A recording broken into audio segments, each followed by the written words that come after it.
Thank you, Tominaga-sensei, for kind introduction.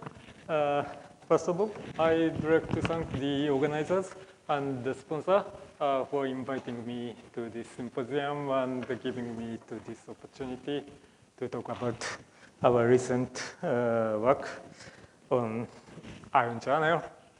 I am a single molecule biophysicist, so I'd like to talk about the single molecule behavior of the TRP channels. Oh. Doesn't work. Okay. In my presentation, I'd like to talk about two TRP channels, TRP B1 and B4.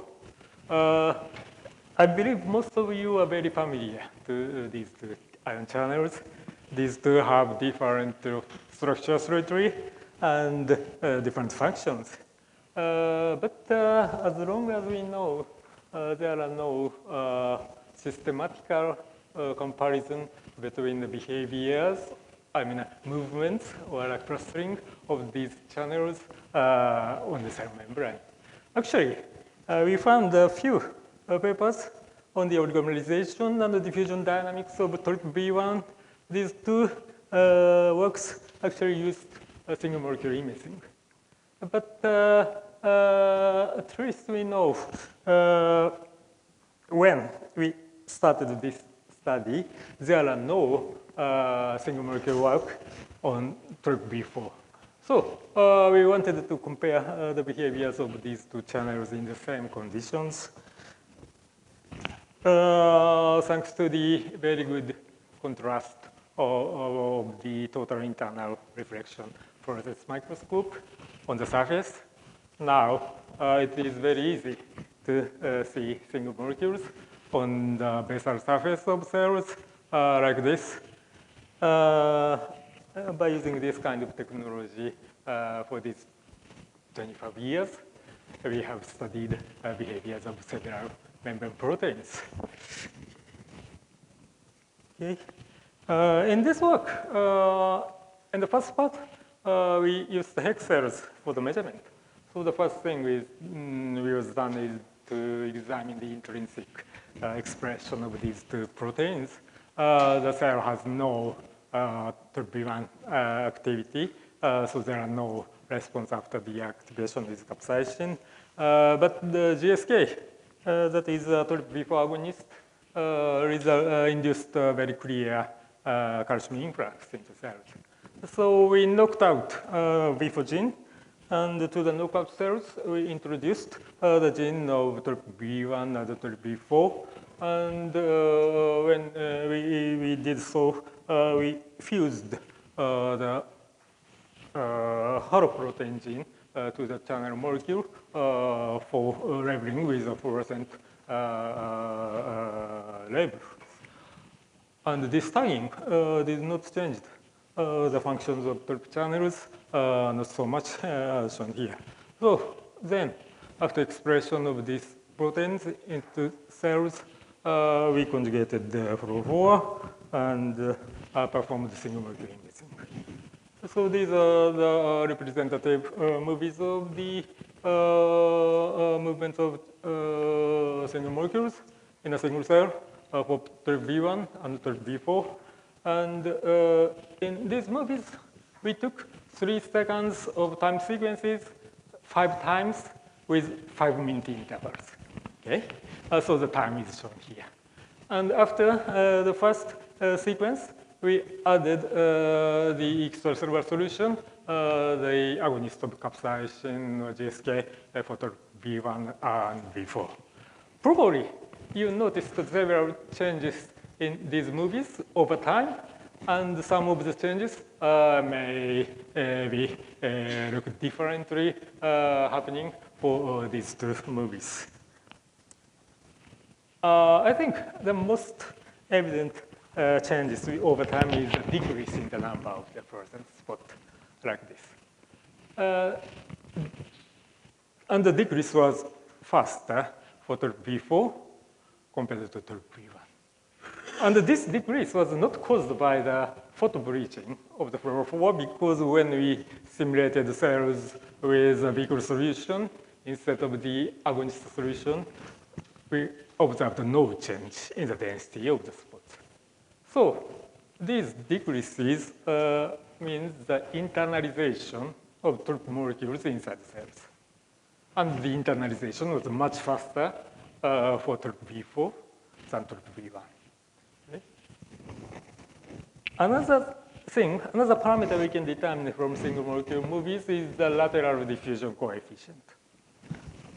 So here we applied the hidden Markov model, assuming state transition among several discrete states, each of which has different sizes of lateral diffusion coefficient. And the results of analysis tells us that the three-state model is the most plausible, both for V1 and V4. So we call these three states as immobile, medium, and fast, according to the size of the diffusion coefficient. And here in these panels, the trajectories of V1 and V4 particles are shown in three colors, showing the three different motional modes. Okay? And this is the plot of mean square displacement that indicates the size of the moving area over time. There are three plots for three motional modes, and the black one is the average. Okay?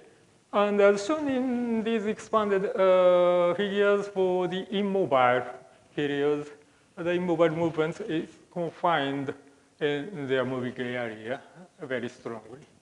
And the confinement size was about 150 nanometers in diameter. This confinement must be expressing the movement inside the membrane domain. And this is the changes in the fractions of three motional modes with time.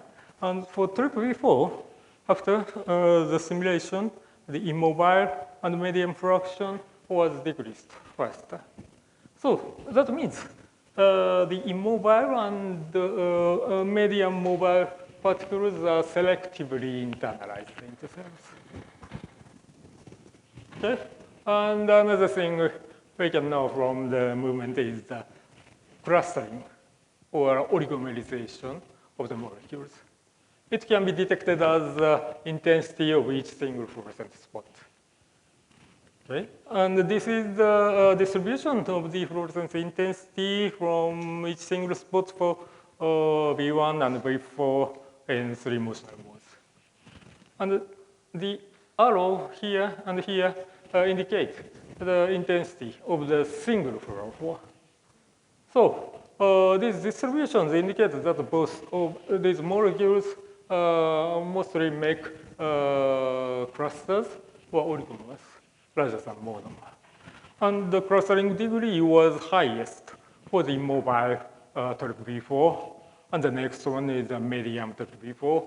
So that means these particles are internalized faster.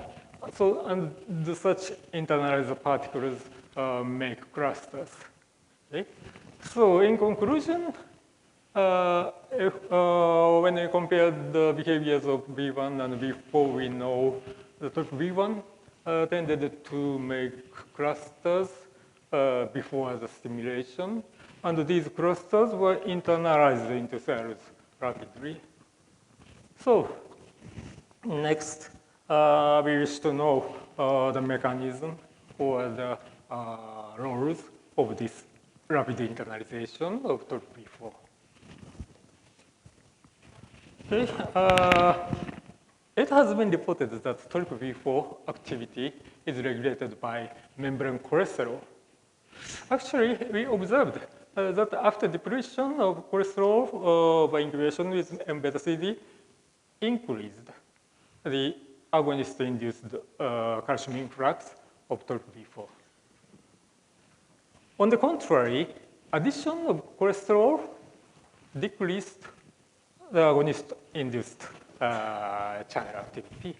So these results mean cholesterol, membrane cholesterol is inhibitory to the activation of TORP-V4. That's why we wanted to know the behaviors of cholesterol simultaneously with TRPV4.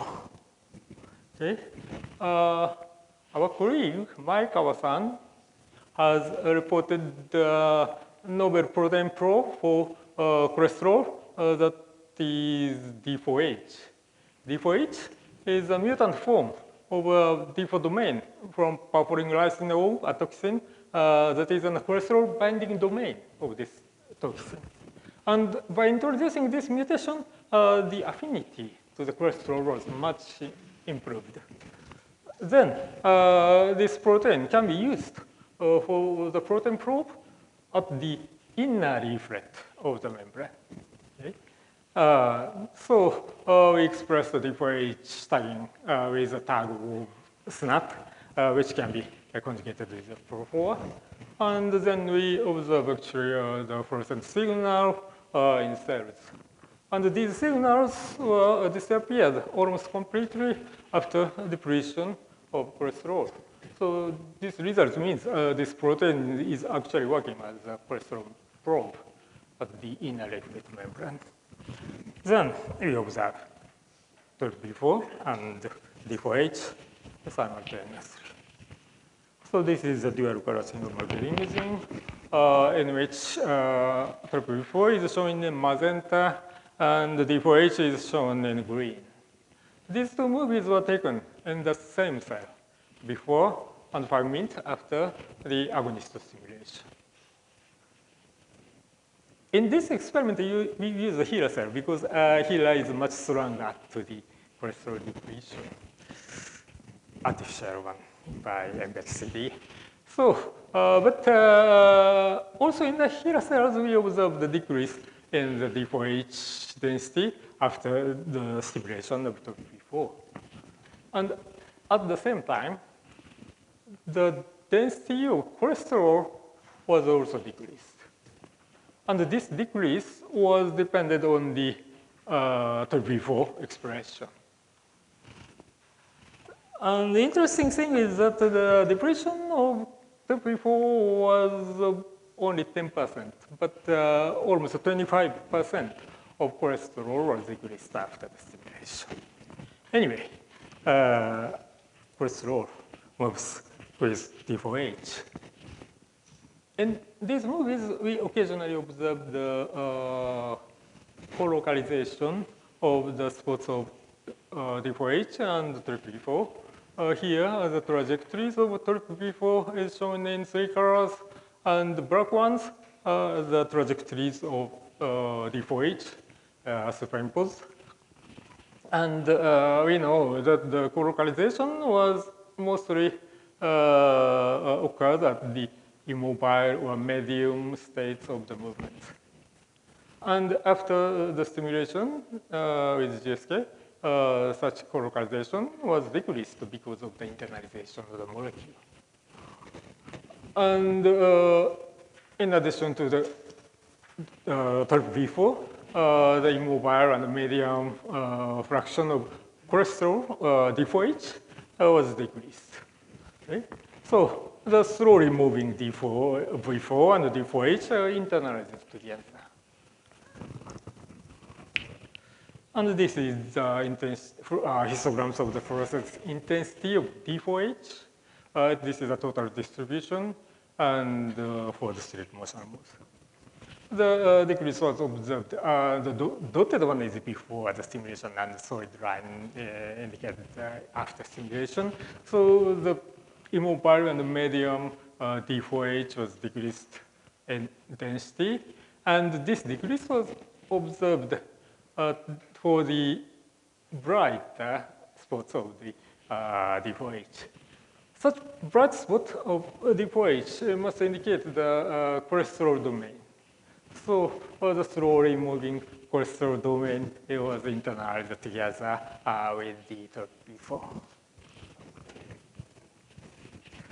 TRPV4 has a cholesterol binding domain, crack motif at the cytoplasmic side here.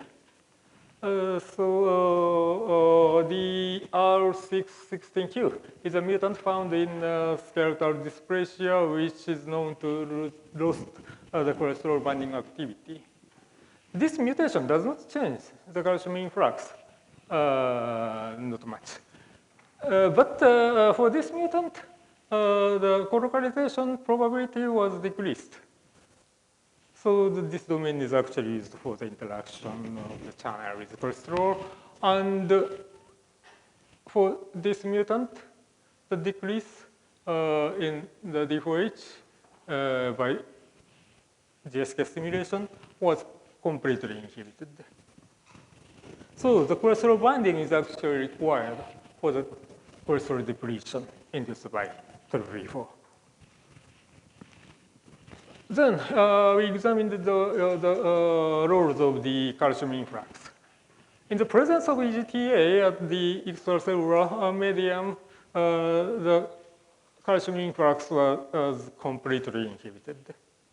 And in this condition, the depletion of cholesterol was also inhibited. Unexpected thing for us is that the calcium influx produced by ionomycin, it was very strong, but couldn't induce cholesterol depletion at all.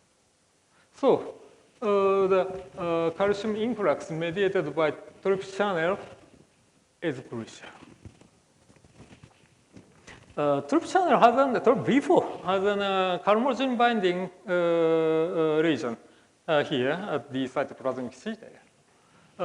We made two kinds of mutants at this region. One is a deletion mutant, another is a point mutant, and these two mutants does not change the calcium influx at all.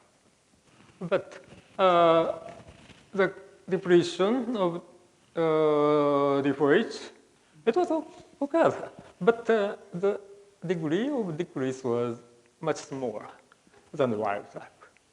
So the calcium influx through TRPC channel will cause the calcium calmodulin binding to this region, and this binding should be involved in the process of cholesterol depletion, though it may not be the only mechanism.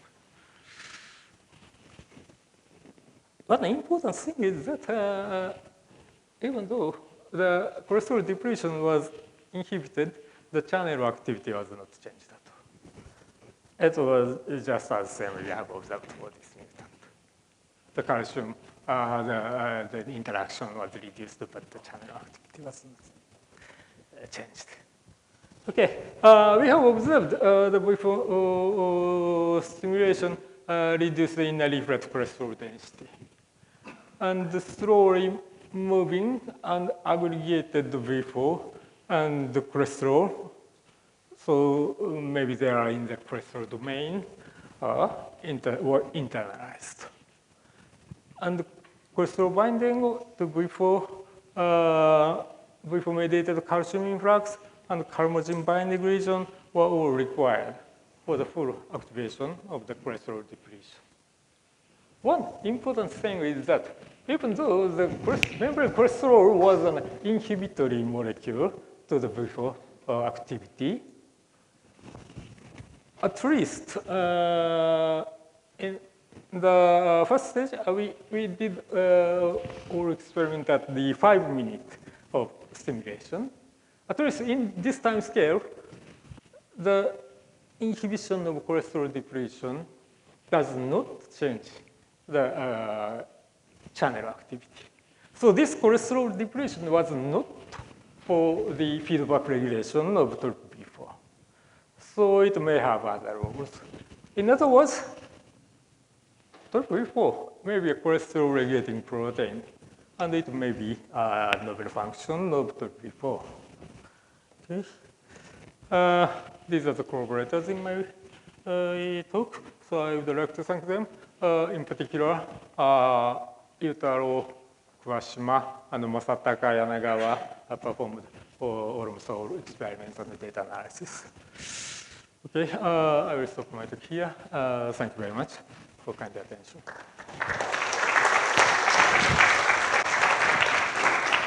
Thank you very much, Sako-sensei.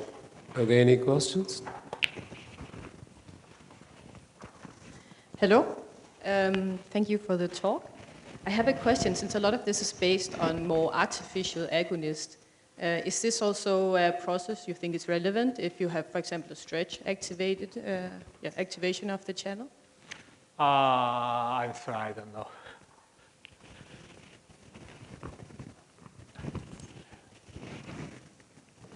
Hi, any other questions? Yes. I believe it has also been shown that TRPA1 is internalized upon chemical activation. Do you know if it has calmodulin or cholesterol binding site? And do you think that this is a feature that is conserved in TRP channels? As long as I know, TRPV1 activation does not cause such kinds of cholesterol depletion so much. But we do not know about the other TRP channels. So it's a difference between V1 and V4.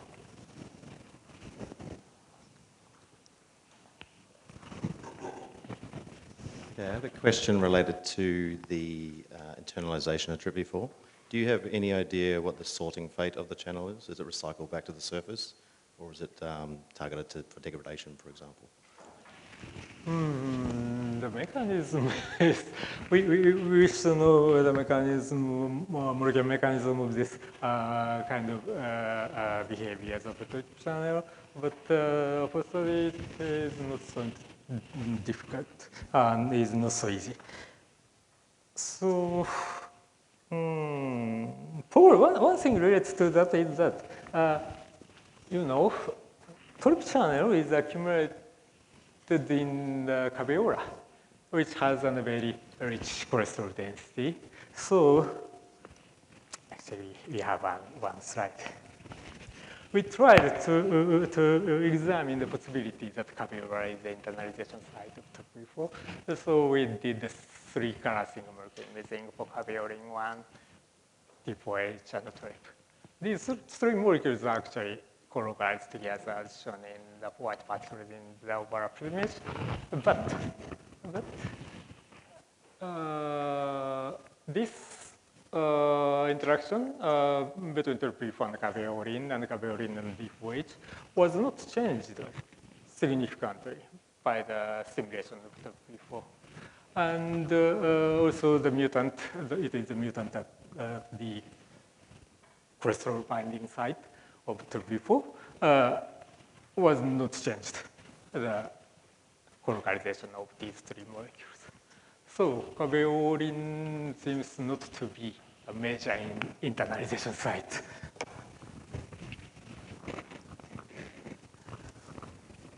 Any other questions? So in relation to the Dr. Randall's question, TRPV1 function is inhibited by cholesterol.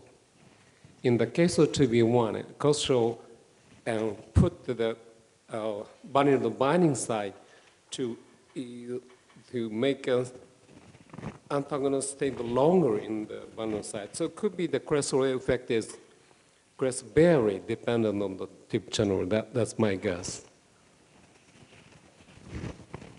Are there any questions? Sako-sensei, thank you very much. Thank you very much.